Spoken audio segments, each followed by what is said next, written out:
How to pet a llama. Let him sniff you first.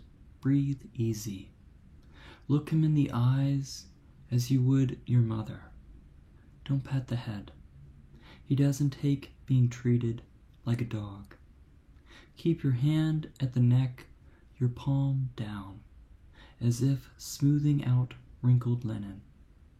Let your words slowly out like twine, like pulling colors from a sleeve, like a sharing of troubled history.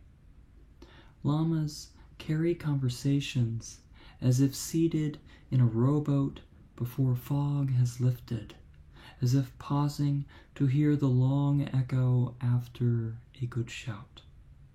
Welcome him. Tenderly, a llama hums, not as if recalling the tune to a song, but something longer lost. Call it a lullaby, if you like. Stand, just the two of you. Let your breath mingle as in cold, the air on tiptoe. Evolution chart. I shake my hands over a sink like my great aunts did. Two women who lived together among perched tobacco, sliced halves of fruit, jaundiced tabloids, sharing with me handfuls of candy, blue and red chocolate beads, while plucking out their favorites, the green ones, and holding them up between their thumbs and index fingers, dimes just high enough so that the light of porch windows offered the cocoa shells a good melting. Their house had been a schoolhouse a century ago, its bell still there, the yard a yard for play, then a backyard, one land. How things do linger. When I was a child on my father's shoulders, I'd touch my hands to a ceiling and call it my second floor. To travel your childhood means never to age. Watch. I am attempting as far back as time will take me. Already I am somewhere else. I hold my hands to a towel, cover them, the surface like fur, and I think maybe this feeling recalls some earlier animal. The light and where it lives. Disheveled seeds upon soil, wriggling, survived. Anything lost is anything to gain in emptiness. I wish enough to have only these memories I have. Yes, this too is a prayer, an opening palm. I never was any good at farming, always wanting for the city the luxury of a shorter walk. I would see a speckled beetle hobbling in grass and be reminded of solitude. Now that I live in a city, something about community tends a community in me. Because the farmer's market on market is only what it is and what I carry. Because on 54th a meal fits upon a table simply as a menu. Because this city has become an embrace I prefer, and yes, what could grow does. This heft of sweetness, this quiet bag of grain that widens with new harvest. Praise be. Praise be the forums of communion found anywhere if sought. Before I had only wanted for another day, all while not seeing every person the privilege I had, not waking during night to car lights, sirens, hunger. I've climbed from being of dirt, rough fingernails, and I still don't know the purpose of dirt. When I drive the long route between this city, that city, I notice the weeds with newer eyes, how they lift beyond fence wire.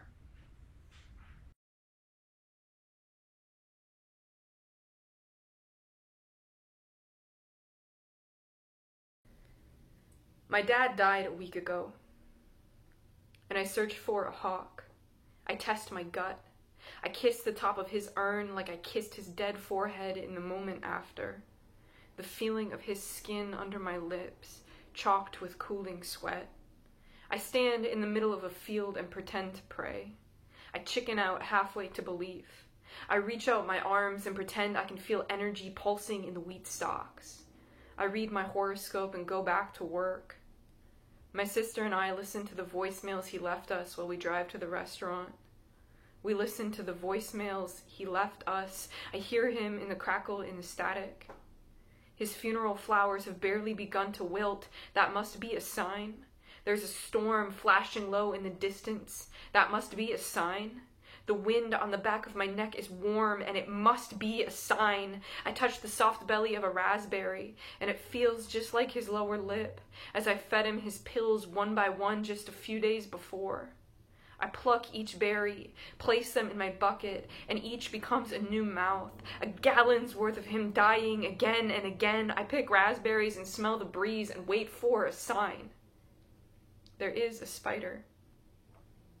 Just like there has been a spider every day, nestled in between the brambles, hanging from the side mirror of his old SUV, dangling in front of my face on the car ride home. I make believe my father is sending me spiders. I make believe. Cremation doesn't actually produce ash. Instead, the skin and muscle burn away entirely, leaving just the weakened skeleton, which is thrown into a blender, crushed, and returned to you. My father becomes the margarita I want to order at the bar. My father becomes snow. After he died, the summer was gone, and now all I can do is wait. I walk into his room and fold up his glasses. They creak like they are still expecting a face. His mother brings me a photograph of him as a teenager, and his mouth is open, wide with laughter, and I am the one who doesn't exist.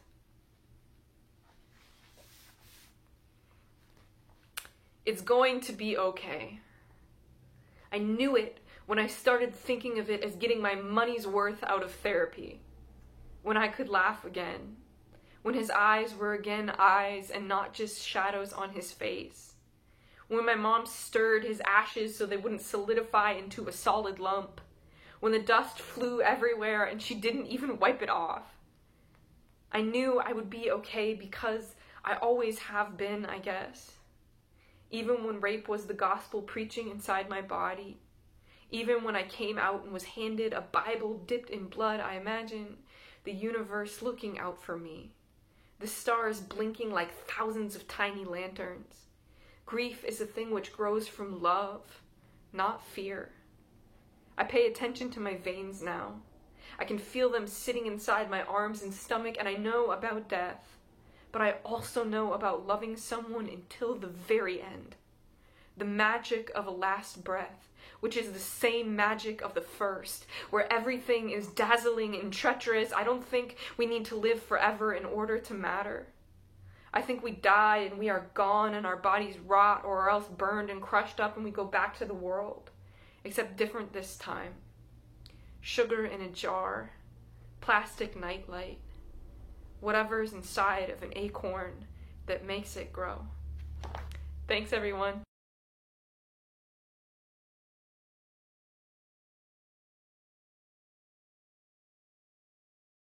So I'll start with a poem called High School Diploma, 1917. Marie Cogan, my grandmother, lost 2 children within 2 years. Balancing on the wobbly footstool imported from Ireland, she scrubbed her walls clean of them, then never cleaned again. Marie Cogan lied about her age until the past hazed over into truth. The remaining child conceded to the ghosts, left home, and became my father.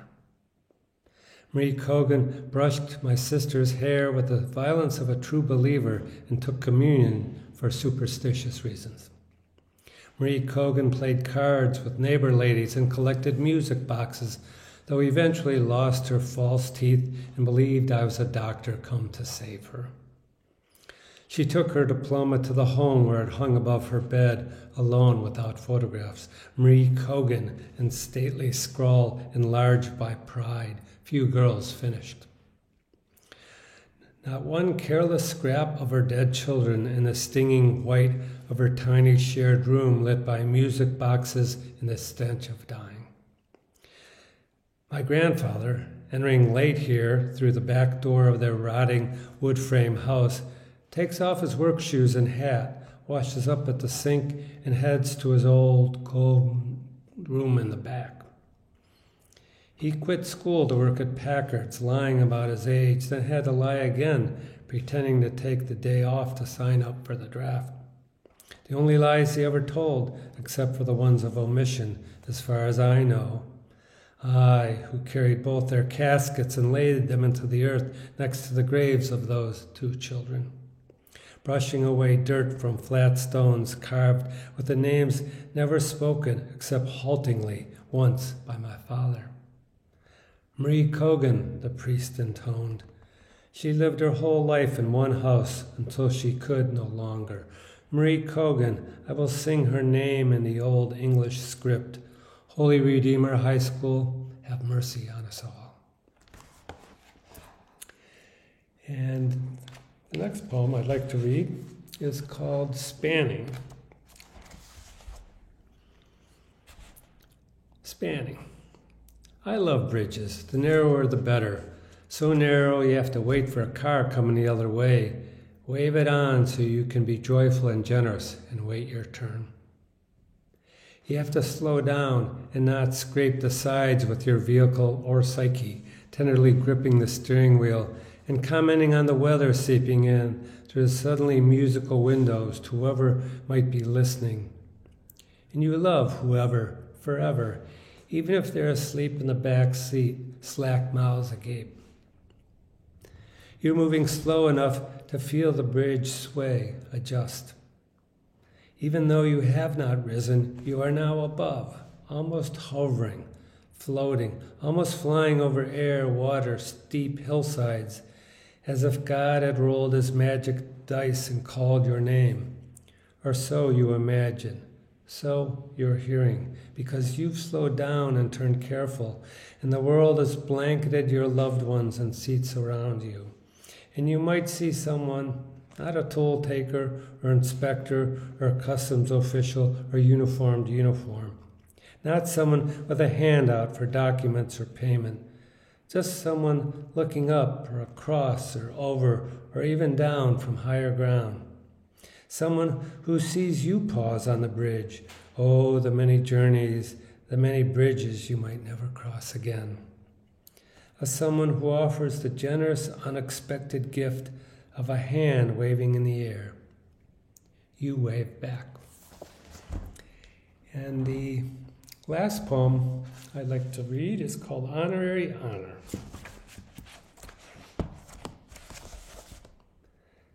Poet laureate of my neighborhood until I took out garbage on the wrong day. For poets, every day is garbage day, I said.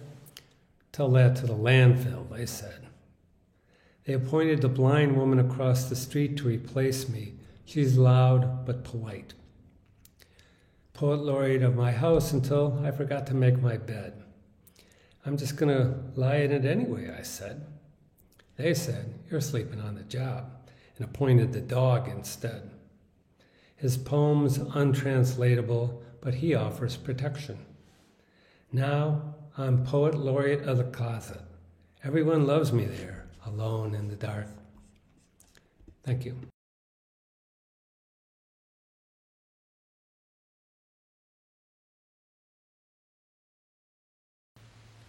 Hello, this is Christopher Nelson. I'm the editor of the anthology Essential Voices, the Poetry of Iran and its Diaspora. Thank you for your interest in the book, and I'm happy to share a couple of poems with you today. The first is by Gurus Abdumalekian. Translators are Idra Novi and Ahmad Navalizadeh. This is Border by Gurus Abdumalekian.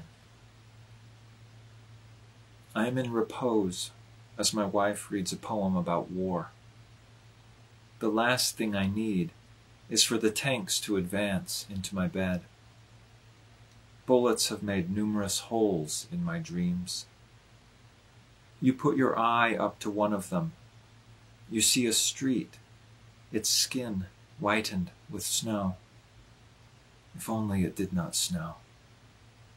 If the borders between the streets and the bed covers were clear.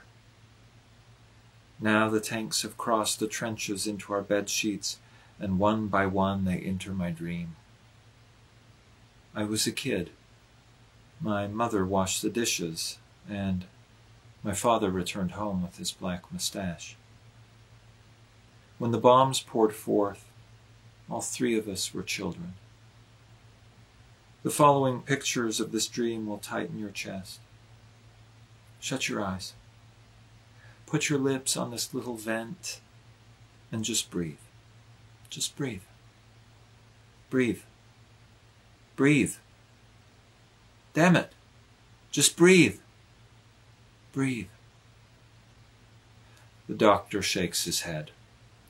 The nurse shakes her head.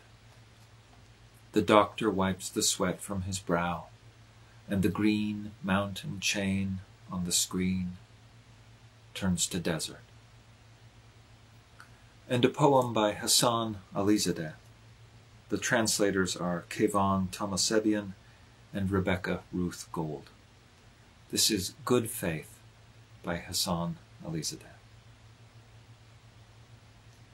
And it spread its black wings, the snow. I was running, weeping, when suddenly beside the river a small flower shimmering through grass like a golden spangle.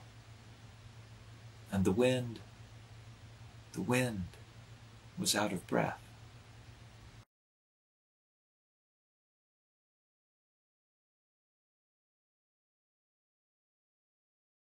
All the work featured in this episode is available for purchase at bookshop.org/shop/MIPA. Your purchase from Bookshop directly supports independent booksellers, and when you use MIPA's affiliate link, you're directly supporting MIPA's programming as well. Visit bookshop.org/shop/MIPA.